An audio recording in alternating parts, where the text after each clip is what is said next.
não respeitar as individualidades psicoolfativas, isso é, não respeitar as preferências de aromas agradáveis e desagradáveis, ao aplicar óleos essenciais ou outros extratos aromáticos nos animais, é uma falha grave na sua abordagem com a aromaterapia. E isso não é só para os animais, não é mesmo? Quando a gente usa óleos essenciais, imagina, se um aromaterapeuta for fazer um blend para uma pessoa e não perguntar para essa pessoa se ela gosta ou não, observar quais são as respostas desse indivíduo aos aromas apresentados na sinergia, você não vai conseguir sucesso no tratamento. Vou explicar aqui um pouquinho porque é importante a gente considerar quais são os aromas, os cheiros considerados como agradáveis ou cheiros rejeitados pelos animais durante o processo de abordagem com a aromaterapia em animais. No mundo inteiro, nós temos diversos profissionais, diversos centros de estudos, médicos veterinários e profissionais de áreas afins que utilizam óleos essenciais e compostos aromáticos em animais com grande experiência, profissionais que utilizam na prática ali no dia a dia, inclusive aqui no Brasil, nós temos também profissionais aí que trabalham com óleos essenciais em animais há mais de 30 anos. E esses profissionais, o que eles mostram aí, tanto na sua prática, como também nos seus centros de estudos, promovendo esse conhecimento, escrevendo livros ou em cursos presenciais, o que eles mostram é que é importante considerar essas preferências olfativas, em que muitos cursos aí, alguns cursos que eu fiz, eles chamam de calibração olfativa. Curso na França, por exemplo, eles denominam essa escolha, observando quais são os aromas agradáveis e os rejeitados pelos animais, como fator importantíssimo no tratamento dos animais. Isso é interessante, por quê? Porque isso não vem do nada, tem uma explicação científica, respeitar, observar isso faz parte do conhecimento, do comportamento, da fisiologia, da neurobiologia dos animais e das pessoas. Quando a gente entende como que funciona a fisiologia comportamental, como que é a interligação do sistema olfativo frente à relação do olfato, do fator emocional, imunológico, comportamental, a gente obrigatoriamente vai considerar essas preferências dos animais. Vou explicar um pouquinho aqui. O primeiro ponto a se considerar é exatamente a fisiologia, a neurobiologia dos animais. Os animais e pessoas também, os animais mais ainda, o sistema olfatório tem uma relevância muito grande, animais são macrosmáticos, o cheiro tem uma relevância muito importante para a vida como um todo desse animal, para a sua saúde e bem-estar. O cheiro, ele é percebido, ele é processado aí, fazendo parte do sistema olfativo. Então, quando o animal, e o sistema olfativo desse animal, ele está intrinsecamente ligado com áreas do sistema límbico relacionado com a emoção e o sistema relacionado com a liberação de hormônios, sistema neurohormonal. É representado aí, entre outras áreas, como o hipotálamo.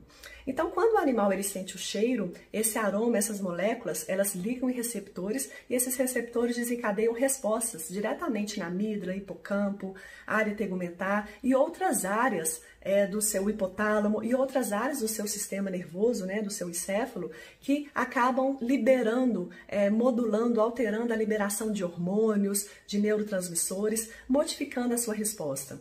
E quando ele tem essa representação negativa de algum aroma, essas respostas são negativas também. Nós vemos que vários fatores ambientais são responsáveis pelo estresse e pela qualidade, inclusive pelo sistema imunológico dos animais. Um desses fatores ambientais é o cheiro. Onde que o cheiro entra aí? O cheiro, ele é responsável pela comunicação, pelo reconhecimento do animal como indivíduo dentro do seu ambiente. O animal, ele se encontra no ambiente, eu falo isso bastante no curso, o animal, ele se encontra no ambiente, comunicando com o ambiente, relacionando com o ambiente muito através do sentido do olfato, do cheiro. Ele reconhece aquele ambiente, objetos familiares ou não, animais que são familiares ou não, através do cheiro. A mãe reconhece o filhote, até essa relação da mãe com o filhote depende do cheiro, a atração entre macho e fêmea depende do cheiro, o gostar ou não, se relacionar bem com outro animal está relacionado com o cheiro, e até mesmo se reconhecer como animal, né? O sentir bem, né? O cheiro dele mesmo, né? Os seus cheiros liberados. Então, essa comunicação através do cheiro, ela é importantíssima para o animal. Tanto é que eu sou contra, né? Ficar usando perfumes aí em pet shops, levar um cão para usar perfumes. Até mesmo em um curso que eu faço, uma formação de psiquiatria e comportamento, uma professora feríssima aí, ela fala algumas coisas em relação ao comportamento, principalmente de felinos, e uma das falas dela, ela coloca o grande problema de se utilizar aromas inadequados para felinos, né? Muitas vezes, até mesmo utilizando óleos essenciais, né? Algumas pessoas têm mania de ficar utilizando a baunilha de forma aleatória, né? Nos felinos. Isso pode fazer mal, né? Então, toda vez que você entra com cheiro no ambiente do animal, ou até mesmo no seu corpo, que é mais grave ainda, aplicar um óleo essencial ou uma substância com aroma no corpo do animal sem respeitar a sua preferência, né? Ou observar essa sua resposta, é uma agressão.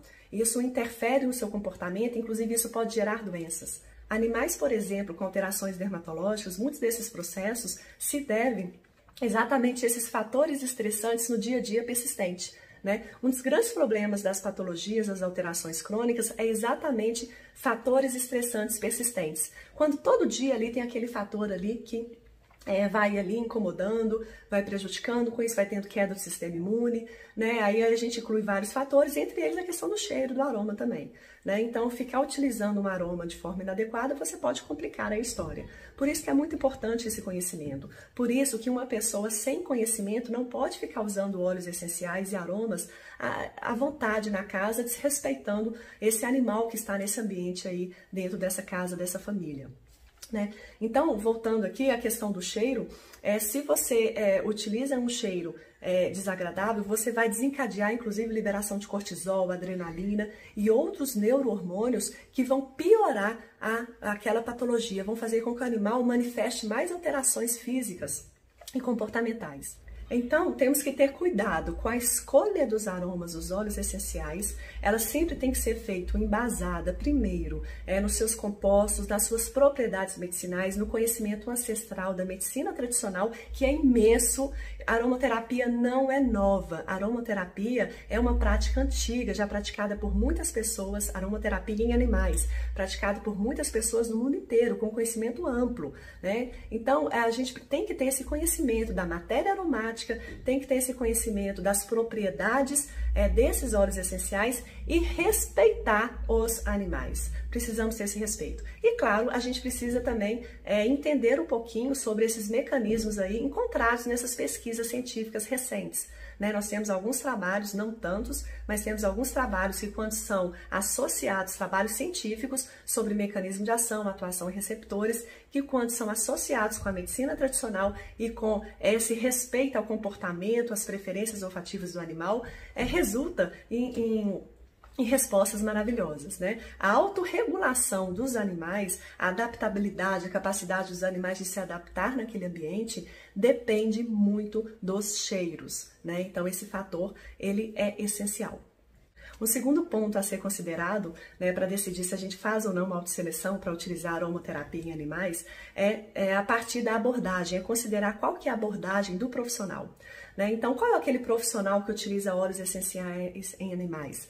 Né, nós temos aí os médicos veterinários que utilizam essa abordagem dentro do tratamento, né, exclusivo da medicina veterinária, privativo da medicina veterinária, tratar de doenças nos animais, isso é sério, né? Então, esses médicos veterinários que utilizam óleos essenciais dentro da sua abordagem terapêuticas, muitos deles de forma alopática, né, através de mecanismos, utilizando com ação antiálgica, né, analgésica, ação anti-inflamatória, antihistamínica, né, que é bem interessante, e o resultado é muito bom. A gente tem aí alguns trabalhos que ajudam, né, através desses mecanismos de ação desses óleos essenciais, ou até mesmo aquele profissional de áreas afins, né, profissionais como biólogos e de outras áreas, né, de cursos técnicos que trabalham com comportamento animal, né? Esses profissionais que trabalham com comportamento animal, por exemplo, podem se beneficiar com a utilização de óleos essenciais para reforçar aí alguns comportamentos, dentro de algumas técnicas de reforço positivo, entre outras, né, ajudando aí a diminuir aí comportamentos inadequados.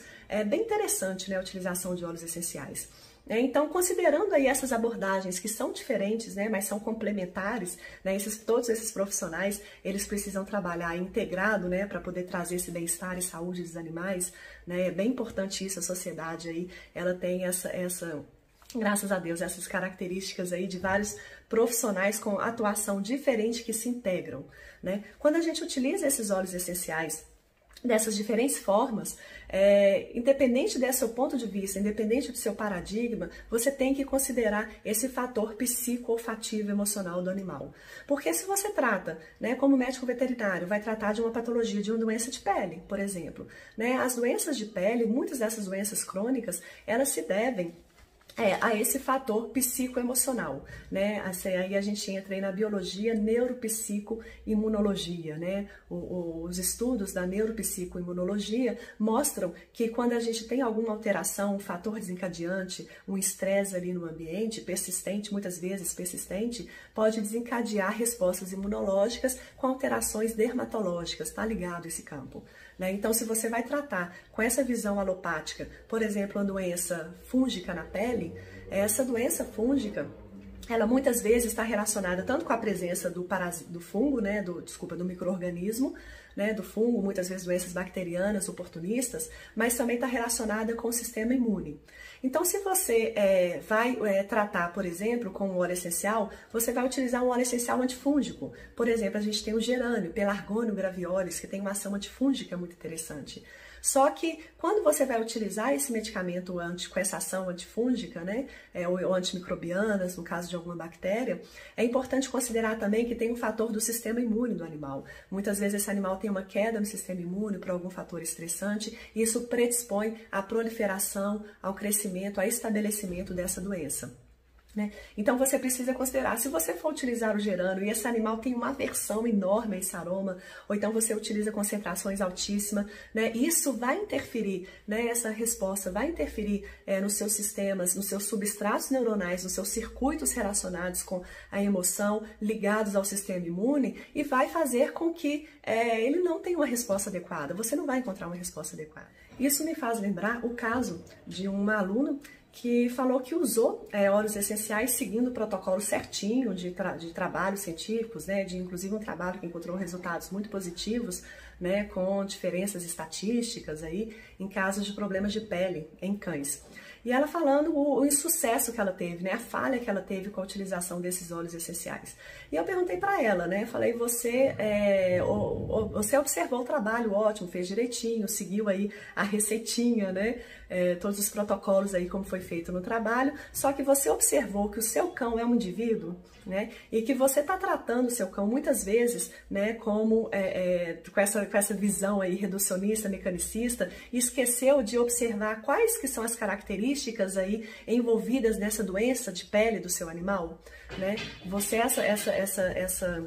essa profissional, ela tem formação nas práticas integrativas, medicina tradicional chinesa, e aí ela parou e falou assim, ó, realmente, eu acho que não, acho que eu fiquei assim observando somente o protocolo do trabalho científico e esqueci de observar que esse animal como indivíduo, ele tem algumas particularidades, ele tem algumas individualidades que deveriam, né, que quando a gente usa a aromaterapia a gente tem que usar com essa visão vitalista, né, esse paradigma vitalista, né, a aromaterapia a gente considera que é um indivíduo, então eu preciso adaptar esses resultados com esse animal, inclusive considerar quais são as suas preferências. Então, se você for utilizar, por exemplo, imagina um problema de pele em alguma área próxima ao nariz desse animal, nem precisa ser próxima, né? Porque o animal tem essa sensibilidade grande.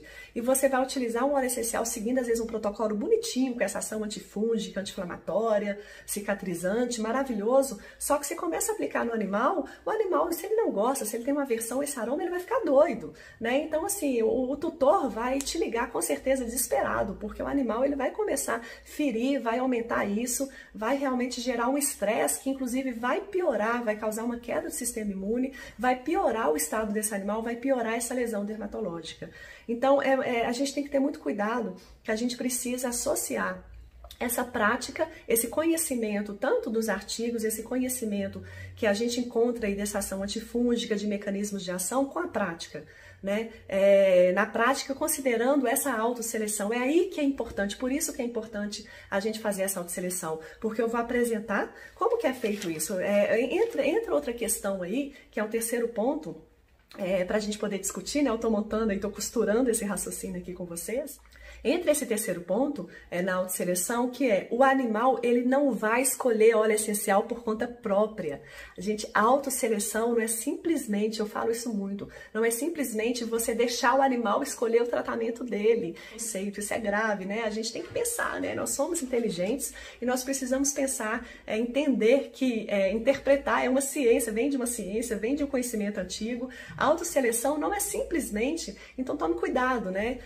Se você não tem um conhecimento da matéria aromática, não tem um conhecimento de artigos científicos, você não vai simplesmente pegar toda a sua caixa lá de óleos essenciais e dar para o animal para ele escolher aleatoriamente. A autosseleção não é isso, né? A autosseleção, ela considera, é um fator que você considera, é a preferência do animal, mas você usa o seu conhecimento, não com arrogância, né? Se você, por acaso, não, esse animal precisa receber isso aqui por causa desse aqui, pronto, né? E não considera a autosseleção. Nós temos dois extremos. A gente não pode ser arrogante, achar que somente o conhecimento científico, o nosso conhecimento, nossa formação, sabe o que é melhor para o animal. Essa visão, ela é reducionista, ela já está ficando ultrapassada. Nós estamos mostrando aí que ela não resolve. O médico veterinário, o médico ou o profissional, ele não pode ter arrogância de achar que só ele que sabe o que é melhor para o seu paciente, né? Para o seu paciente ou interagente, dependendo do caso, né? Então temos esse extremo e temos o outro extremo, que é simplesmente não conhecer nada de aromaterapia, não conhecer mecanismos fisiológicos, não conhecer farmacologia, matéria médica, e simplesmente dar essa função para os animais. Ó, você se trata, você cuida aí da sua doença. Isso é grave, né? Mesmo porque quem não tem a formação, inclusive quem não é inscrito no CRMV, não pode tratar de doenças de animais, né? Então, a gente não tem que ter cuidado para não entrar nesses dois extremos, né? Então, quando você utiliza a autosseleção, você não vai deixar o animal escolher aleatoriamente. Como que é? Deixa eu me explicar aqui, né? Tem muita gente perguntando isso, né? Tá constante aí, por isso mesmo que eu fiz esse vídeo. Na autosseleção é uma das partes do seu estabelecimento do seu tratamento, né? Aromaterapia é tratamento, né? Na verdade, terapia vem de curar, tratar, né? Então, quando você estabelece aí o seu tratamento, você vai ter o conhecimento da matéria médica, você vai estabelecer, você teve o diagnóstico, fez a sua avaliação e vai estabelecer quais são os compostos usados. A partir daí, você cria aí 5 ou 10 óleos essenciais, 10 é muito, né? Depende aí da situação. Você separa aí 5 óleos essenciais, né? Que tem essa ação importante, tem ação tanto no mecanismo que você vai ter que interferir, né? Tem ação nesse campo energético, depende da sua abordagem. E a partir daí, o animal, você vai fazer essa calibração aromática, você vai fazer essa avaliação, essa seleção, apresentando para o animal e observando qual que é a resposta dele frente a esse óleo essencial, frente a esse aroma. Por quê? Porque se essa resposta for positiva, você vai saber o quanto você usa. Se essa resposta for negativa, você já vai até diminuir, ou então, dependendo, nem utilizar na sua sinergia, na sua combinação, né? Então, isso é muito importante, você vai juntar, né? A gente não vai separar, a gente vai juntar com o seu conhecimento de profissional que estudou, que se capacitou na área, né? O que você sabe que pode, o que não pode, e fazer essa avaliação clínica. A autosseleção faz parte da avaliação clínica dentro da aromaterapia, ela é imprescindível. Se você não passar por essa etapa, você não está realizando uma anamnese adequada para a utilização de óleos essenciais em animais. Isso é sério, isso é importante. Então, espero que eu tenha passado para vocês um pouquinho disso. Esse assunto, ele realmente, eu não tive a intenção aí de me aprofundar nesse assunto, tanto é que tem cursos aí, tem vários cursos, eu mesmo estou ministrando curso. Aqui no Brasil nós temos outros cursos bons também, fora do Brasil, né? Nós temos muitas opções, muitos profissionais, muita literatura. Eu recomendo que você se aprofunde, que você estude, que você conheça essa técnica antes de utilizar, né? Porque ela tem um grande potencial de aplicação maravilhoso, é uma técnica que a gente tem que tomar cuidado. A aromaterapia, nós precisamos tomar cuidado com conhecimentos inadequados e mal expostos, né? Expostos de forma inadequada, porque pode causar riscos nos animais. Nós precisamos conhecer, estudar cada vez mais e nos unir, né? Profissionais aí unindo, respeitando o outro profissional, é muito importante esse respeito com profissionais de fora do Brasil, com profissionais do Brasil que estão estudando, estão atuando, estão promovendo aí de forma segura e eficaz a utilização de óleos essenciais. É somente dessa forma que a gente vai conseguir crescer, a gente vai conseguir melhorar esse mundo, né? Melhorando aí a vida das pessoas e dos animais que estão precisando. Então eu fico por aqui, beijos aromáticos, qualquer coisa me procure aí.